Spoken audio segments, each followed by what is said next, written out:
तो इस तरह साथियों बहिष्कृत लोगों के साथ में कैसा व्यवहार करना चाहिए इसके नियम मनुस्मृति बनाती है। उन नियमों में कुछ नियम है। मनुस्मृति का श्लोक नंबर 4.79 या 4.79 ये श्लोक कहता है कि बहिष्कृत व्यक्ति के साथ में मत रहो, यानी बहिष्कृत व्यक्ति के साथ में किसी तरह का कोई रिश्ता मत रखो, उसके साथ में मत रहो। दूसरा 4.213 यह जो श्लोक है वो कहता है कि बहिष्कृत व्यक्ति के द्वारा दिए गए अन्न को ग्रहण मत करो, यानी गांव से बहिष्कृत कर दिया है। अब वो बहिष्कृत व्यक्ति किसी ना किसी तरीके से तो अपना पेट पालेगा, और उस समय जंगल हुआ करते थे, वहां से बहुत सारे ऐसे खाने की चीजें वो उपलब्ध कर सकता था, तो उससे किसी प्रकार का कोई अन्न ग्रहण मत करो, ऐसा मनुस्मृति कहती है। इसके अलावा जो मनुस्मृति है वो गृहस्थों को कहती है, श्लोक नंबर 3.151 3.151 ये श्लोक नंबर है। ये नियम कहता है कि गृहस्थ ने बहिष्कृत व्यक्ति को श्राद्ध में नहीं बुलाना चाहिए। मतलब किसी परिवार से अगर कोई व्यक्ति जाति के नियमों का पालन नहीं करता है और उसे जाति से बहिष्कृत कर दिया गया, तो ऐसे बहिष्कृत व्यक्ति को उस परिवार में अगर किसी की मृत्यु हो जाए तो उसके श्राद्ध में नहीं बुलाना चाहिए। यानी अपने घर के माता पिता भाई बहन सबसे उसको अलग करने का प्रावधान किया, और घर के लोगों को ये आदेश दिया कि तुम जो है तुम्हारे घर से अगर किसी व्यक्ति को बहिष्कृत कर दिया है, जाति से बाहर निकाल दिया, तो उसको अपने घर के किसी प्रकार के कार्यक्रम में नहीं बुलाना है। तो उसमें जो सिंबॉलिक रूप से श्राद्ध में ना बुलाए ऐसा कहा गया। यानी श्राद्ध यानी मृत्यु एक ऐसा संस्कार है कि जिसमें सभी लोग शामिल हो, ऐसा घर के लोगों को लगता है। खुशियों में भले ही शामिल ना हो लेकिन गम में शामिल हो, तो सिंबॉलिक तरीके से कहा गया है कि श्राद्ध में ना बुलाए, लेकिन उसका मीनिंग ये है कि घर के किसी भी प्रकार के संस्कार के कार्यक्रम में बहिष्कृत व्यक्ति को ना बुलाए। मनुस्मृति का दूसरा नियम जो गृहस्थों के लिए कहा गया है वो ये कहता है, श्लोक नंबर 3.157 इस श्लोक में कहा गया है कि जो व्यक्ति पर्याप्त कारण के बिना अपनी माँ, अपने पिता या गुरु को छोड़ देता है, वह जिसने बहिष्कृतों के साथ विवाह के द्वारा संबंध स्थापित किया है। अब इसका क्या मतलब है? इसका मतलब है कि अगर किसी व्यक्ति को जाति से बाहर कर दिया, बहिष्कृत कर दिया, और जो गांव में रहने वाले गृहस्थ है उनमें से अगर कोई व्यक्ति बहिष्कृत व्यक्ति के साथ में किसी प्रकार का कोई संबंध बना लेता है, विवाह कर लेता है, तो वो अपने माँ बाप को, गुरु को, सबको छोड़ देता है। तो इसका दूसरा अर्थ ये है कि मनु गृहस्थों को ये कहता है कि बहिष्कृत व्यक्ति के साथ अगर किसी प्रकार का संबंध बनाया और विवाह कर दिया, तो ऐसे व्यक्ति को तुम अपने घर से निकाल दो, क्योंकि उस व्यक्ति ने बहिष्कृत व्यक्ति के साथ में संबंध बनाया है। ऐसे व्यक्ति को अपने घर से निकाल दो, उससे संबंध पूरी तरीके से खत्म कर दो। अब ये जो नियम है इसका प्रभाव आज भी दिखाई देता है कि आज भी कई परिवार ऐसे हैं कि जिस परिवार की लड़की अगर किसी और जाति के लड़के के साथ में शादी कर लेती है, तो उस परिवार के लोग अपनी ही बहन को या अपनी बेटी के साथ में संबंध खत्म कर देते हैं और लड़की को अपने घर में नहीं आने देते। उस समय मनुस्मृति ने जो नियम बनाया था आज भी प्रैक्टिकली कई परिवारों में वो दिखाई देता है, जबकि आज 21वीं सदी चल रही है। इतना गहरा इम्पैक्ट उस काले कानूनों का पड़ा मनुस्मृति का। अब मनुस्मृति क्या करती है कि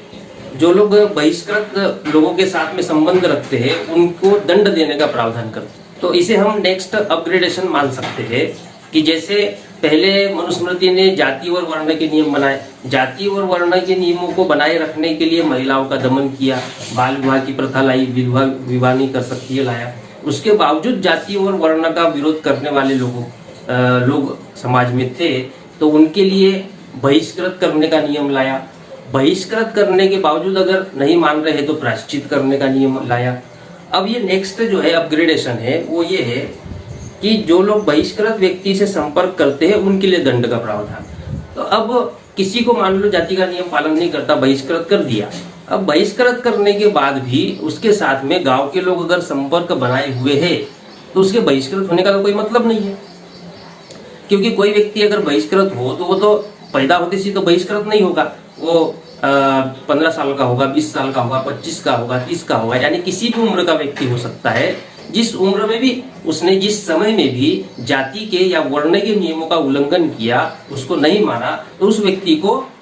जाति से बाहर कर दिया जाता है, बहिष्कृत कर दिया जाता है। तो अब गांव में जिस परिवार में वो 20 साल, 25 साल, 30 साल, 35 साल जो भी उम्र है तब तक वो रहा, तब बहिष्कृत करने के बाद में घर के लोग और समाज के जो लोग हैं, जो उसके दोस्त मित्र है, वो तो एकदम से भुला नहीं सकते। तो बहिष्कृत करने के बाद हो सकता है गांव के बाहर वो बहिष्कृत होकर कोई कुटिया बनाकर रहे, बहिष्कृत हो जाए, लेकिन उसके बावजूद उसकी जो जिंदगी गांव में 25 साल 30 साल गुजरी, उसका जो फ्रेंड सर्कल होगा, उसके परिवार के लोग होंगे, नाते रिश्तेदार होंगे, वो तो संपर्क बनाए रखेंगे। तो अब ब्राह्मणों ने देखा या ब्राह्मणवाद के नजरिए से देखा जाए तो अगर बहिष्कृत कर दिया और फिर भी अगर गांव के लोग संपर्क बनाए हुए हैं, तो फिर बहिष्कृत करना कोई सजा तो हुई नहीं, क्योंकि आना जाना रहना सब कुछ तो बराबर चल ही रहा है। तो उसके लिए बहिष्कृत होने का तो कोई मीनिंग निकलेगा नहीं, फिर वो सजा में तो रूपांतरित होगा नहीं। तो जब इस पर ध्यान दिया गया कि गांव के लोग तो उसके साथ में संपर्क बनाए हुए हैं, तो उसके लिए फिर मनु ने अपग्रेडेशन किया और फिर उसने बहिष्कृत लोगों के साथ जो लोग संपर्क बनाते हैं उनके लिए नियम बनाए। तो इसमें क्या, इसके तहत जो मनुस्मृति में श्लोक है 11.180, तो मनुस्मृति क्या कहती है कि जो किसी बहिष्कृत व्यक्ति के साथ 1 वर्ष तक संपर्क में रहता है, यज्ञ नहीं करने, वेद नहीं पढ़ने या उसके साथ संपर्क रखने से स्वयं भी बहिष्कृत हो जाता है, क्योंकि इन कार्यों से वह अपनी जाति को तुरंत खो देता है, बल्कि उसके साथ सवारी करने या उसके साथ बैठने या एक आसन पर साथ साथ भोजन करने से भी वो बहिष्कृत हो जाता है। अब किसी व्यक्ति को बहिष्कृत कर दिया और गांव के लोग उसके साथ संपर्क बना के रखे हुए हैं, तो गांव के लोगों को भी सबक सिखाना जरूरी है। तो उसके लिए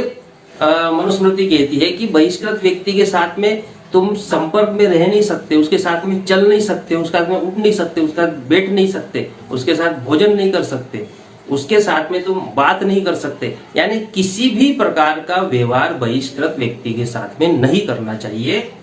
और यदि कोई व्यक्ति ऐसा करता है तो उस व्यक्ति ने जाति के नियमों का उल्लंघन तो किया नहीं, लेकिन अगर बहिष्कृत व्यक्ति के साथ में किसी प्रकार का कोई भी संपर्क रखता है, संबंध रखता है, तो वो व्यक्ति खुद भी बहिष्कृत हो जाता है। तब इस नियम से क्या होगा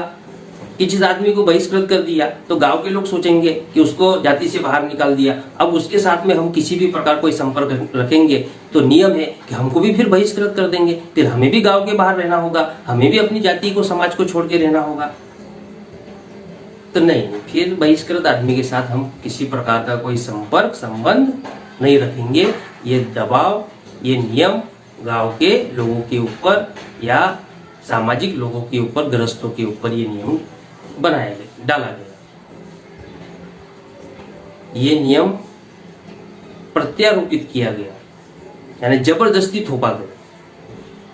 ये तो भावनाओं के विरोध में है कि किसी व्यक्ति, किसी परिवार के किसी एक सदस्य को अगर बहिष्कृत कर भी दिया तो उसका भाई है, उसकी बहन है, उसकी माँ है, उसके पिता है, उसका रिश्तेदार है, तो उसके साथ में तो उसका भावनात्मक रिश्ता रहा होगा और उसको बहिष्कृत कर दिया, तो फिर इस भावनाओं के कारण वो बहिष्कृत व्यक्ति के साथ अगर संपर्क करते हैं तो मनुस्मृति कहती है कि तुम संपर्क नहीं कर सकते, अगर तुम संपर्क करोगे तो तुमको भी जाति से बाहर कर दिया जाएगा। ये दंड का प्रावधान किया ताकि बहिष्कृत व्यक्ति को एहसास हो कि उसको सजा मिली है जाति के नियमों को ना मानने की वजह से। जाति के नियमों को मानना ही होगा, ये मनुस्मृति कहती है। अगला जो नियम है वो 11.181,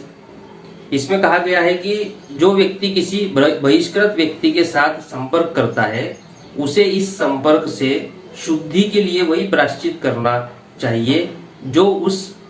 बहिष्कृत व्यक्ति के लिए निर्धारित है। हाँ, तो अब क्या कह रहा है मनुस्मृति कि अगर आपने मान लो संपर्क कर लिया तो अब इसमें भी बाधा ये है कि अगर बहिष्कृत करते चलेंगे तो बहिष्कृतों की संख्या अधिक हो जाएगी, उसको भी रोकना था। एक सिरे से किसी नियम का केवल एक सिरा पकड़ कर अगर काम करेंगे तो उसका दुष्परिणाम आता है। एक सिरा पकड़ना नहीं पड़ता है। वो नियम व्यवस्था को टिकाऊ बनाए रखने के लिए बनाए जाते हैं। अगर नियम का एक सिरा पकड़ लेंगे तो उसका दुष्परिणाम आता है।